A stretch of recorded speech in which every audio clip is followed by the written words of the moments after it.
This incredible story unfolds in the untamed wilderness of Botswana, Africa, where the golden savanna stretches endlessly beneath a brilliant blue sky.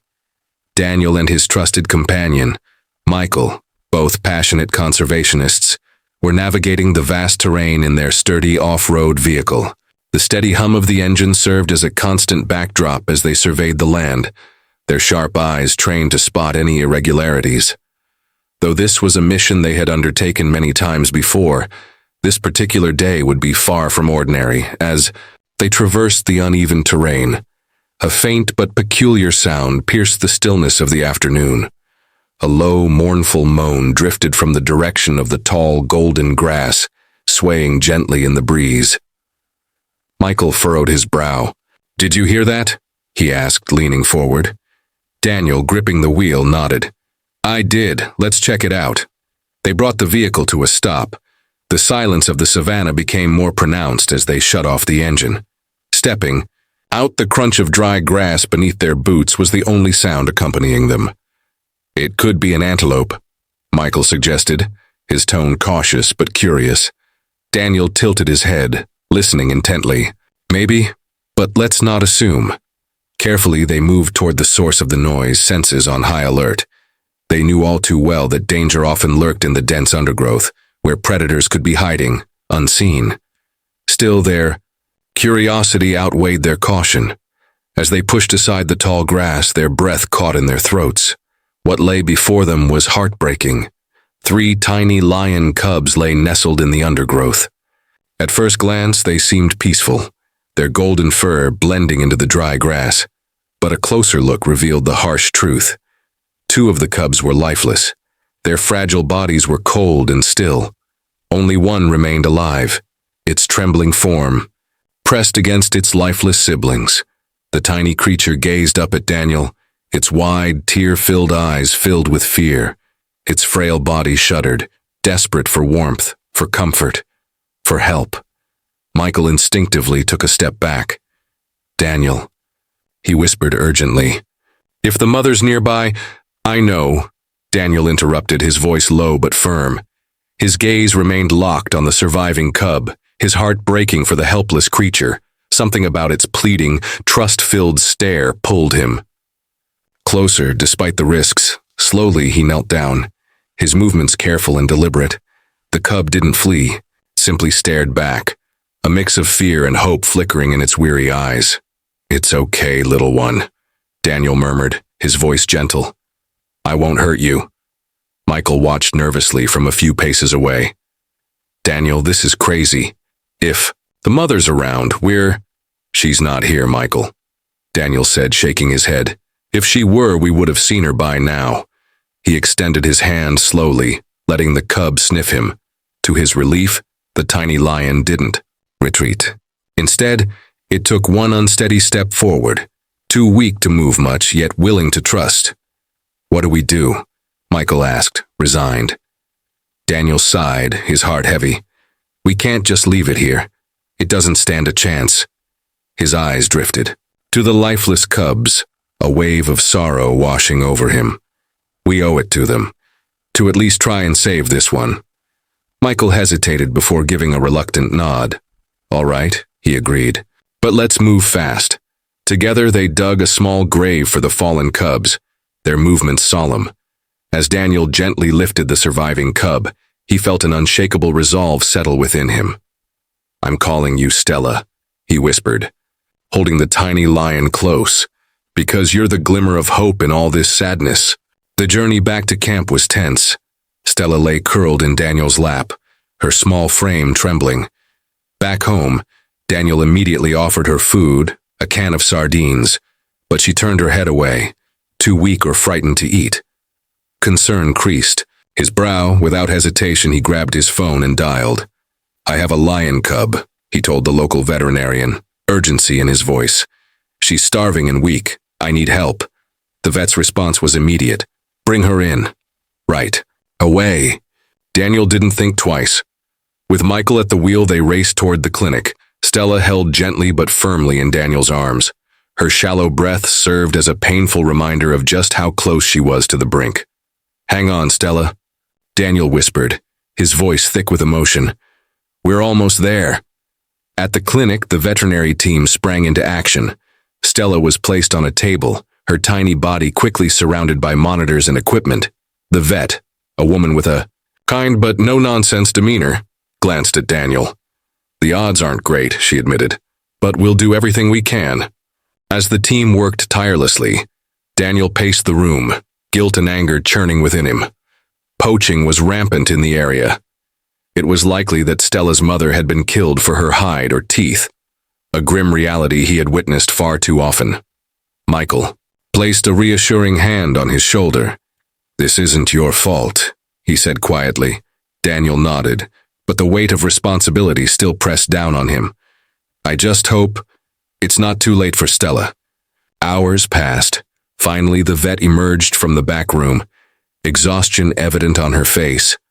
But so was hope. "Stella is stable for now," she said. "It's going to be a tough road, but there's hope." A wave of relief crashed over Daniel. He let out a breath he hadn't even realized he was holding. Moving closer, he found Stella curled beneath a soft blanket, her tiny chest rising and falling steadily. Her eyes flickered open, and for the first time, a faint spark of trust and recognition appeared. Daniel knelt beside her and whispered, "You're safe now, and I promise, you'll never be alone again." Thanks to Daniel, Michael, and the dedicated veterinary team, one small lion cub was given a second chance at life. Stella survived the critical period. After 2 days of intensive care, the veterinarians finally declared her stable. "She's out of the woods," the lead vet said with a reassuring smile, "but she'll still need plenty of care and attention." Daniel exhaled in relief. "Thank you," he said, his voice filled with gratitude. Gently, he lifted Stella into the passenger seat of his off-road vehicle. "All right, little one," he murmured, stroking her head. "Time to go home." The drive back was silent. Stella lay curled up on the seat, her small, fragile body a reminder of all she had endured. Every few minutes, Daniel glanced at her, his heart heavy with the weight of everything she had been through. "You're safe now," he whispered softly, as if reassuring them both. Back at camp, Stella was apprehensive. She stayed close to Daniel, her wide eyes darting at every sound. Even the creak of a door made her flinch. Daniel knelt beside her, speaking gently. "It's okay, Stella. No one will hurt you here." Yet despite his comforting tone, he couldn't shake the pang of sorrow. In his chest, what had she witnessed in her earliest days to leave her so fearful? Days turned into weeks, and slowly Stella began to adjust. At first, she would only eat when Daniel was nearby, her sharp gaze fixed on him, as if making sure she was safe. Daniel worked tirelessly to nourish and care for her. Sardines soon gave way to fresh meat, and her bony frame began to fill out. One day, as Stella pounced playfully on a ball he had given her, Daniel couldn't help but smile. "Look at you," he chuckled. "You're getting stronger." As Stella regained her strength, her playful nature began to emerge. Daniel introduced her to small games, chasing a stick tied to a string, balancing on a makeshift log, all meant to sharpen her instincts. "You've got to learn to use those skills," he told her, watching as she crouched low before springing into a perfect pounce. Stella seemed to truly enjoy these moments, and with each passing day, her trust in Daniel deepened. She followed him everywhere, often resting her head on his lap as he worked. One evening, Daniel scratched behind her ears, smiling as she purred softly. "You're more than just a lion," he whispered. "You're family." But deep down, Daniel knew this couldn't last forever. Stella was no longer a helpless cub. She had grown into a strong, imposing lioness, and while Daniel cherished her, others did not share his sentiment. Whispers spread among the local villagers. Neighbor confronted him. "A lion, even one raised by a human, is still a wild animal," the man warned. Daniel understood their fears, but the thought of parting with Stella filled him with dread. To make matters worse, his time in Botswana was running out. His work contract was nearing completion. Soon he would have to return to Germany. Late one evening, as Stella nuzzled his arm, Daniel sighed. "What am I supposed to do, Stella?" he murmured. "I can't bring you with me, and I can't leave you here on your own."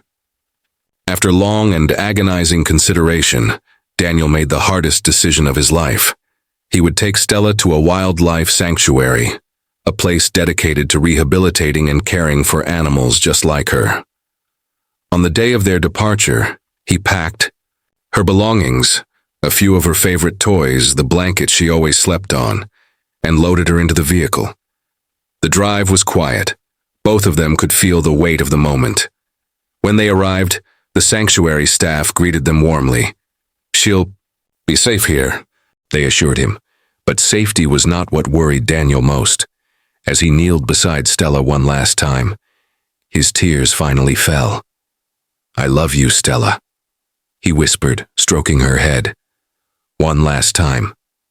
Her usually bright eyes were clouded with sadness, and as Daniel walked away, she let out a mournful cry, a sound that shattered his heart. Life without Stella was harder than Daniel anticipated.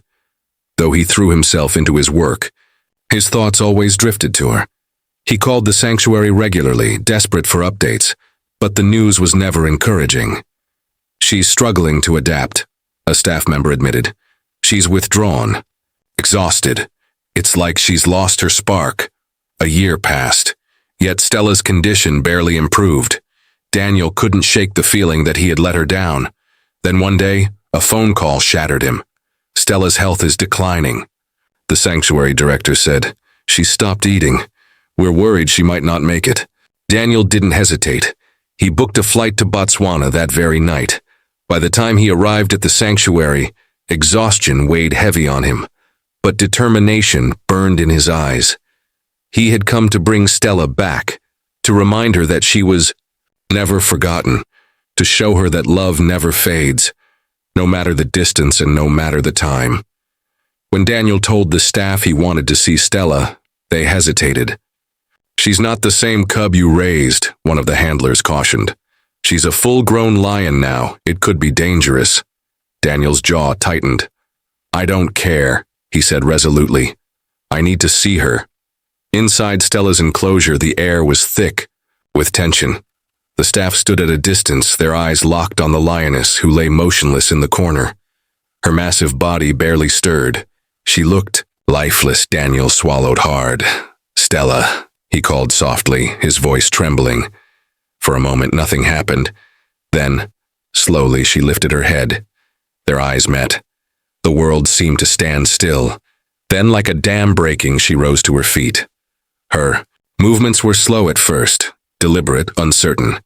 The staff held their breath, unsure of what would happen. Daniel took a cautious step forward. "Stella," he whispered again. At the sound of his voice, her ears perked up. Her head snapped toward him. For a moment, she stood frozen, as if trying to process what she was seeing.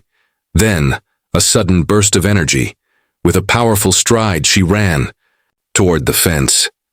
The ground shook beneath her weight. Gasps rippled through the crowd. Some instinctively stepped back, but Daniel stood his ground, his heart pounding. Then, as recognition flickered in her eyes, a slow smile spread across his face. "Hey there, girl," he said softly, his voice thick with emotion. Stella pressed her enormous paw against the steel bars. She let out a deep, rumbling sound, neither a roar nor a growl. It was something else, a sound of longing, a plea for connection. Without hesitation, Daniel unlocked the gate. Behind him, the staff cried out in alarm. "Be careful," someone shouted, but it was too late. Daniel was already inside. The world seemed to hold its breath as Stella moved toward him, her golden eyes locked onto his. Then, with no warning, she sprang forward. A collective gasp echoed through the sanctuary, but there was no attack.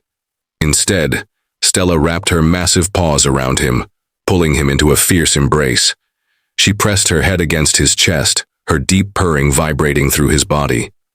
Daniel laughed, a sound of pure relief, as tears streamed down his face. "I missed you too, Stella," he whispered, burying his face in her mane. "I missed you so much." A cheer erupted from the onlookers. The tension melted into awe and relief. The bond between them was undeniable, unbreakable. From that moment on, Daniel's visits became a regular occurrence. Each time he arrived, Stella would run to greet him. Just as she had that day, he spent hours with her, helping her adapt, encouraging her to explore, even introducing her to the other lions. Progress was slow, but it was happening. One day, as Daniel watched Stella interact with the pride, a keeper turned to him. "Look at her," he murmured. "She's like a completely different lion when you're here. Happier, more confident." Daniel smiled, his eyes never leaving Stella. "She just needed someone to believe in her," he said softly. "Don't we all?" As months passed, Stella transformed. She formed bonds with the other lions. She learned to socialize, to play, to hunt. Her instincts sharpened. She no longer relied on humans. And yet, every time Daniel visited, she would revert to the playful cub he once knew. She would run to him, nuzzle him, and purr like no time had passed at all. For Daniel, these visits were a balm for his soul. Even though he had returned to Germany, he made it a priority to visit as often as possible. Each trip strengthened their connection. Each trip filled him with joy. "You'll always be a part of my life, Stella," he told her one day, stroking her mane as she purred contentedly. "No matter where I go, you're my family." Stella's story became an inspiration. Visitors marveled at the bond between man and lion, a relationship built on trust, love, and perseverance. The staff often shared her story, reminding people of the power of compassion. Today, Stella thrives at the sanctuary. She is a proud, strong lioness, fully integrated into the pride. Yet her connection with Daniel remains as unshakable as ever. Each time he visits, they share moments of pure happiness, as if not a single day has gone by. At the heart of this story lies a powerful message: that love, trust, and determination can bridge any gap, that no matter the distance, no matter the obstacles, true bonds never break. Did you enjoy this story? Did Daniel do the right thing by risking his life for Stella? Let us know in the comments below. If you like this story, please subscribe and leave a like. It really helps us out. The love animals are capable of is truly extraordinary. Thank you for listening. See you in the next video. Have a great day.